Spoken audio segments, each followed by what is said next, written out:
अस्सलाम वालेकुम जी। घबराना नहीं है। घबराना क्यों नहीं है वो आपको समझाता हूं। क्योंकि आप लोग 25 करोड़ गधे हैं, 25 करोड़ मुर्दा लाशों। अस्सलाम वालेकुम जी। ये मुल्क है जनाब 25 करोड़ गधों का। ये मुल्क है 25 करोड़ जिंदा लाशों का। ये मुल्क है 25 करोड़ गिद्धों का जो अपना सब कुछ बर्बाद कर देंगे लेकिन बोलेंगे नहीं। ये मैं नहीं कह रहा, ये हालात ने, वक्त ने साबित किया है।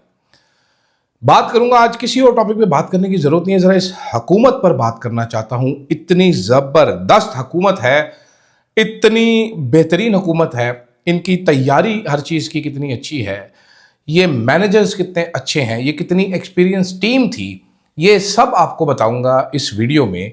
आपने मुकम्मल वीडियो ज़रूर देखनी है, कमेंट ज़रूर करना है। अगर मैं कोई चीज़ मिस कर रहा हूं तो वो आपने मुझे याद करवानी है। ये वो हुकूमत है जो हगने तक पे टैक्स लगा रही है, ये सूरज पे टैक्स लगा चुकी है। ये वो हुकूमत है जिसने अवाम के सिर्फ सांस लेने का टैक्स छोड़ा हुआ है, बाकी हर चीज़ पे आपकी टैक्स है। ठीक है, इतनी ज़बरदस्त हुकूमत, इतनी कामयाब हुकूमत ज़िंदगी में कभी आई नहीं होगी। इन सारी चीज़ों पर बात करूंगा। मैं हूं अदील राजा, आप देख रहे हैं मेरा यूट्यूब चैनल। जनाब वाला सब्सक्राइब जरूर कीजिएगा। फीडबैक, सुपर थैंक्स और मेंबरशिप का ऑप्शंस जिनके पास आता है इस्तेमाल कीजिए। मेरे इंडिपेंडेंट जर्नलिज्म को सपोर्ट कीजिए। कमेंट्स की सूरत में मैं चाहता हूं आप मुझे बताएं, अगर मैं इस हुकूमत की कोई तारीफ भूल रहा हूं तो आप ज़रूर कीजिए। इस वक्त पाकिस्तान में सिविल मिलिट्री इस्टेब्लिशमेंट एक ही सफ़े पर है। ये वो हुकूमत है जो कि इस्टेब्लिशमेंट की मर्जी से आई है। पाकिस्तान की बेहतरीन दिमाग वाली इस्टेब्लिशमेंट ने इस रजीम को इंस्टॉल किया है अवाम के ऊपर, ये जानते बूझते हुए कि अवाम ने इस हुकूमत को वोट नहीं दिया।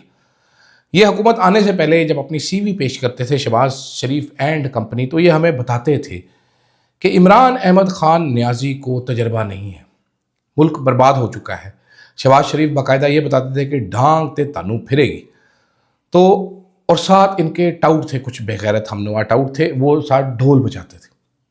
आज अल्लाह के हुक्म से 4 साल से किसी भी गैर की शिरकत के इस हुकूमत को शहबाज शरीफ साहब चला रहे हैं, रज के चला रहे हैं।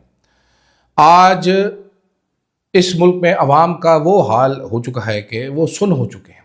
वो अब चीख भी नहीं, वो उनका मुंह खुलता है तो चीख नहीं निकलती। उनको समझ नहीं आ रहा कि हमारे साथ हो क्या रहा है। आज वो वक्त आ चुका है कि चुप बैठे बैठे इन अशराफिया की चीरा दस्तियाँ इस हद तक बढ़ चुकी हैं कि ये अब कॉन्फिडेंटली कहते हैं वो 1-2 दिन रोला डालेंगे, सोशल मीडिया का रोला है, चुप कर जाएंगे, बैठ जाएंगे। ये इन्होंने नहीं निकलना। शेर फजल मरवत साहब कल अलीना शिकरी के प्रोग्राम में कहते थे कि पेट्रोल 1000 रुपये लीटर करो, ये बेगैरत अवाम है, इन्होंने नहीं निकलना। ये जूते खाएंगे, ये जूते खाएंगे, ये बाहर नहीं निकलेंगे। मैं इस बात को सच मानता हूँ, लेकिन मेरे सवालात कुछ दूसरे हैं। जनरल बाजवा नाम का एक आर्मी चीफ आया था जो बहुत समझदार था। उसने जनाब जब शहबाज शरीफ को सिलेक्ट किया कि जी इसको मैंने वज़ीर आज़म बनवाना है, इमरान खान को उठाया, साथ उसके एक बंदा होता था जिसका नाम था नदीम अंजुम, जो ज़्यादा वक्त अपनी तस्वीरें फ़ोटोशॉप करने में लगाता था। बाद में रिटायरमेंट के बाद अब बहुत सारे फ़ौजी हजरात भी कहते हुए पाए गए कि यार बहुत ही ओवररेटेड आदमी सी, नालायक और बहुत ही ओवररेटेड आदमी। आजकल मरीम नवाज शरीफ के एडवाइज़र भी शहजाद अकबर के बकौल और शहबाज गिल बकौल, मुझे नहीं पता जी ज़्यादा इनका। तो जब ये लोग लेके आए थे इस भानुमति के कुंबे को ढोल बजाते हुए कि ये बड़े ज़बरदस्त हैं, उसके बाद एक बयानिया शुरू किया गया जी पाकिस्तान डिफ़ॉल्ट के करीब था तो हमने बचा लिया। क्या बचाया आपने? It has been 4 years now. ये साबित हो चुका है कि ये नालायक हैं, नाअहल हैं, निकम्मे हैं और निकट्टू हैं। इसमें किसी को शक नहीं होना चाहिए। अगर आपको शक है तो आप गधे हैं, अपने मुंह पर थप्पड़ मारें। इसमें किसी को ये शक नहीं होना चाहिए कि ये लोग किसी काम के नहीं। इसमें किसी को शक है ही नहीं कि ये अवाम के मुंतखब नुमाइंदे नहीं हैं। सवाल मेरा ये है कि जनाब 4 साल अगर ये हो चुके हैं तो इसमें से निकालना क्या है? मुझे वो नहीं समझ आ रही कि जो इनको लेकर आने वाले हैं उनके दिमाग में क्या है कि शहबाज शरीफ क्या कर देगा। वो सोने के अंडे देना शुरू कर देगा, क्या करेगा आखिर वो? आपने 4 साल में हर चीज़ का हर तरह से सपोर्ट किया, इनको इलेक्शन चोरी करके दिया, इनको सीटें जितवाई गई, इन तरीके इंसाफ से सीटें छीन के इनको दी गई। इन्होंने क्या उखाड़ लिया? हमें बताया गया जी ये ज़बरदस्त टीम है, ये इकोनॉमिक मैनेजमेंट करेगी। इन्होंने क्या इकोनॉमिक मैनेजमेंट की है? आप मुझे ज़रा समझा दीजिए कि क्या इकोनॉमिक मैनेजमेंट आज तक आपको इस मुल्क में हुई हुई नज़र आ रही है? कोई एक ज़रा समझा दीजिए ताकि मैं भी जान जाऊं जनाबे वाला। ठीक है, बरामदात का हाल क्या है? मार्च में माहाना और सालाना बुनियादों पर बरामदात में कमी हुई है। मार्च में एक्सपोर्ट्स हमारी 14.4% और सालाना बुनियादों पर और 0.5% कमी रिकॉर्ड की। ये माहाना बुनियादों पर 9 महीनों में जो हमारा ट्रेड डेफिसिट है, तजारती खर्चा, वो 22.65% बढ़ चुका है। ये मैनेजमेंट है इन लोगों की भाईजान। ये इन लोगों की क्या उसको कहते हैं, क्या कहते हैं, एक्सपर्टीज़ है।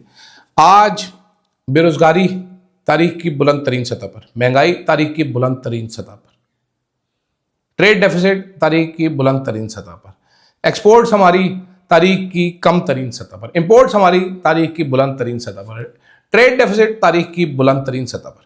लेकिन आपने खुश रहना है।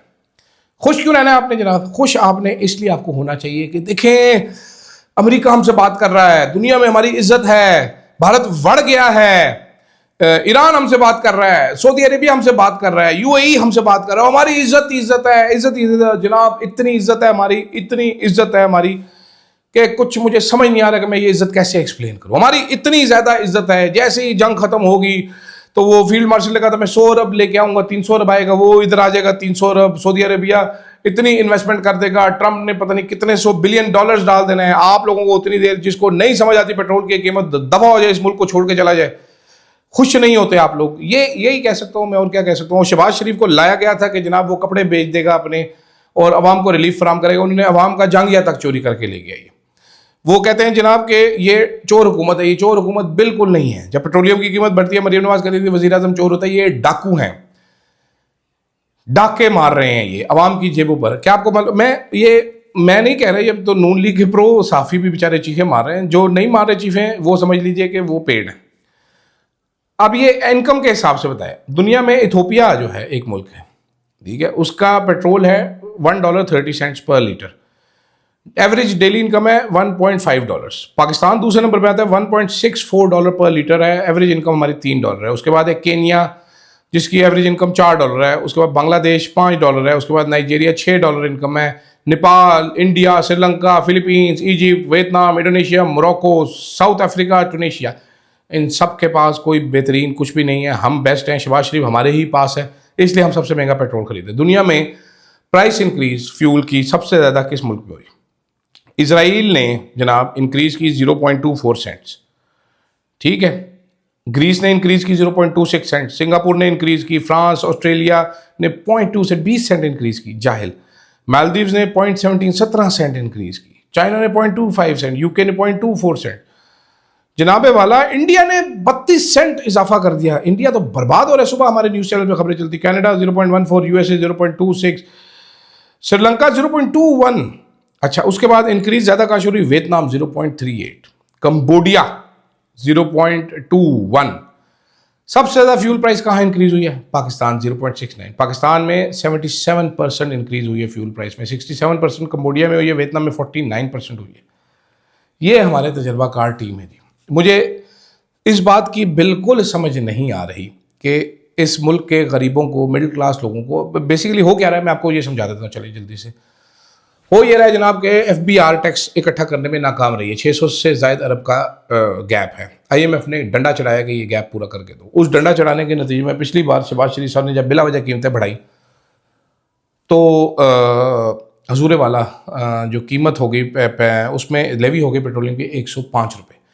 इस बार फिर 55 रुपये लेवी में इजाफा किया। तो इस वक्त हमारे से ये जो हुकूमत की नालायकी की कीमत है, फी लीटर 160 रुपये वसूल की जा रही है। अगर सिर्फ पेट्रोल की प्राइस, जिसमें dealer margin, dealer commission, marketing commission, transportation cost, petrol pump का कमीशन, सब कुछ मिला के देखा जाए तो पेट्रोल बनता है 303 रुपये का। जो जेन्युइन प्राइस है हम दे रहे हैं 458 रुपीज पर लीटर।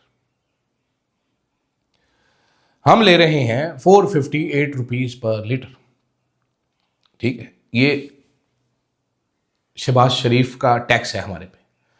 और शहबाज शरीफ की नाजरीन औकात देखनी हो, आपने देखना हो किस कैरेक्टर का लीडर है, तो ये देखिए कि जिस वक्त पेट्रोल की प्राइस रोकनी थी तो आके खुद बड़ा फखरिया ऐलान किया मैंने कर दिया, जिस टाइम बढ़ानी थी तो अपने 2 जोकर किस्म के वजीर भेज दिए कि जाओ ऐलान करके आओ फुद्दू किस्म का कि जी पेट्रोल की प्राइसेस बढ़ानी पड़ रही है हमें, लेकिन हमने बड़े फैसले कर लिए, अब मुल्क बड़ा बेहतर हो जाएगा। हमें ये बताया गया है शहबाज शरीफ साहब की ज़रूरत कि जी आप नए हम से पाकिस्तानी परचम वाले, आप नए हरमूज से पाकिस्तानी परचम वाले जहाज़ गुजर रहे हैं, हमसे टोल टैक्स भी नहीं लिया जा रहा, तो हमारा पेट्रोल तो सस्ता होना चाहिए इंडिया से या दीगर मुल्कों से, हमारी क्यों डंडा घुसाया हुआ है, परचम उधर पकड़ा के अगर डंडा पाकिस्तानी कौम के अंदर तो उनके रख दिया आपने, किस वजह से? इस हुकूमत ने कोई चीज़ नहीं छोड़ी जिस पे टैक्स ना किया हो। वो सोशल मीडिया यूज़र जिसके 50,000 से ज़्यादा फॉलोअर्स होंगे उसको भी टैक्स कर दिया है, और वो इतना मजाका खेस टैक्स है, उसमें मैं डिटेल में किसी और वीलॉग में बात करूंगा। खैर क्या सोशल मीडिया वालों पे टैक्स करना है, गोबर पे टैक्स लगा के बैठे हुए हैं अब इस टाइम पे, और इनको कोई चीज़ नहीं, इंसानी टट्टी पे भी टैक्स लगा दे भाई आप, यही हो सकता है, मतलब taxing shit, you are taxing shit literally, quite literally. तो कहना ये है जनाब, परेशानी बड़ी ज़्यादा है, कहना ये है आवाम को कि सर आप खुश रहें, चिल करें। इमरान खान ने कहा था ना कि जी मेरे पाकिस्तानियों मैं तो बर्दाश्त कर लूँगा, तुम लोग बर्दाश्त नहीं कर सकोगे। नई वेव आ रही है जनाब, मज़े लेंगे, आप देखें अब क्या होता है, क्राइम रेट कैसे जाता है, बेरोज़गारी कैसे बढ़ती है, लोगों की लिविंग स्टैंडर्ड कैसे गिरते हैं, लोगों की परचेजिंग पावर कैसे गिरती है, ये सब देखते हैं हम। और मैं कुछ कहना नहीं चाहता, कसम से कुछ कहने का दिल भी नहीं कर रहा, ज़रा माठा ही है काम। तो खैर मुझे दीजिएगा इजाज़त, अल्लाह हाफ़िज़।